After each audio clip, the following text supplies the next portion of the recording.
Welcome back to the Sports News Analysis YouTube channel, where I'm always breaking down the hot sports topics of the day. My name is Mike.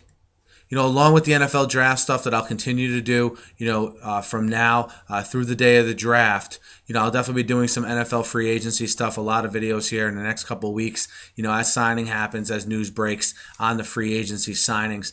And, some signings came out today. One team was dominant in the news today as far as re-signing their own free agents, and that was the Miami Dolphins. The Dolphins signed wide receiver Brian Hartline to a 5-year, $30 million contract. 12.5 of that is in guaranteed money. I don't think that was a surprise. I figured they would bring Hartline back because now it puts them in a situation where they have Brian Hartline, Devon Bess, and then I think they go out and get a guy via free agency, which I'll get to in a minute. The Dolphins also, though, made a bit of news, and I think it was a little bit surprising to some, that they re-signed backup quarterback Matt Moore to a 2-year, $8 million contract. As far as backup quarterbacks go, that $4 million a year salary is pretty high. So it shows you what the Dolphins think of Matt Moore. It also shows you what they thought Matt Moore would have commanded on the open market. Should he have hit the whole open market? And, a lot of people were saying, why wouldn't Matt Moore, try to test the open market, see if he can get a starting job somewhere? Matt Moore knows the program in Miami. He's probably comfortable with the coaching staff in Miami. He knows the offense, and maybe he thinks his best opportunity is in Miami.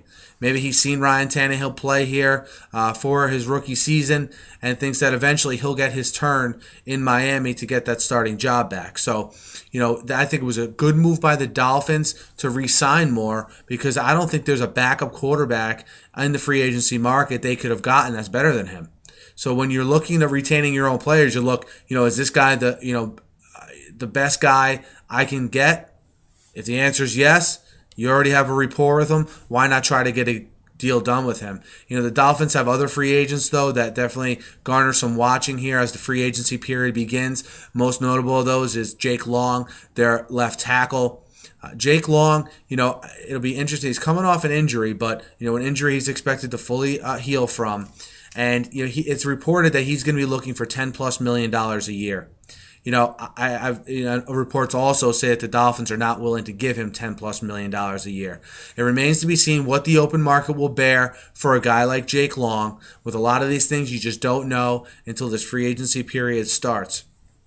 I think in the end, though, what ends up happening is the market isn't as strong for Jake Long as he probably thinks it's going to be. And I think he ends up coming back to the Dolphins on an $8-9 million a year contract, which I think is a good deal for both sides. Jake Long is a solid left tackle. If they sign him to another 5-year deal, that'll be 10 years. At the end of that contract, he'll be with the Dolphins, which may make him a Dolphin, till the end of his career. And I think, I think it's a case where, the Dolphins respect Jake Long and his ability. I think Jake Long wants to be a Dolphin, but, as is his right, he just wants to test the open waters to see what he can get. But in the end, I think he comes back to the Dolphins at a slightly reduced rate from that $10 million a year he's seeking. Reggie Bush is another free agent for the Dolphins. Look, with Daniel Thomas and Lamar Miller in the fold, I think they part ways with Reggie Bush. This courtship, or non-existent courtship, I should say, has been going on for a couple months now. I don't think the Dolphins are looking to bring Reggie Bush back. I look for Reggie Bush to find a home. Now Reggie Bush has sort of, revolutionized his game a little bit to where he can be a pretty solid every down back, and a two-back system that is pretty common in the NFL now. I think Reggie Bush will find a home again, but it probably won't be with the Dolphins. That's how I see the free agency period shaping up for the Dolphins as far as their own players. I do think they go out and address the wide receiver position. The reports have come out of Miami or people that have talked to people in Miami organization that they're not very high on Greg Jennings. I expect Miami to make a very strong offer to Mike Wallace, the Pittsburgh Steelers receiver. And I also look for them. Look, they have very, very big needs in the secondary. I think they'll address one of the cornerback needs in the draft. And I think they'll also sign a veteran cornerback as well. And other than that, the Dolphins could plug holes at tight end, a pass-catching tight end. defensive end to go opposite Cameron Wake. Those are needs I see them filling either in the draft or free agency. So it'll be interesting to watch that as the period unfolds here and as the offseason unfolds here.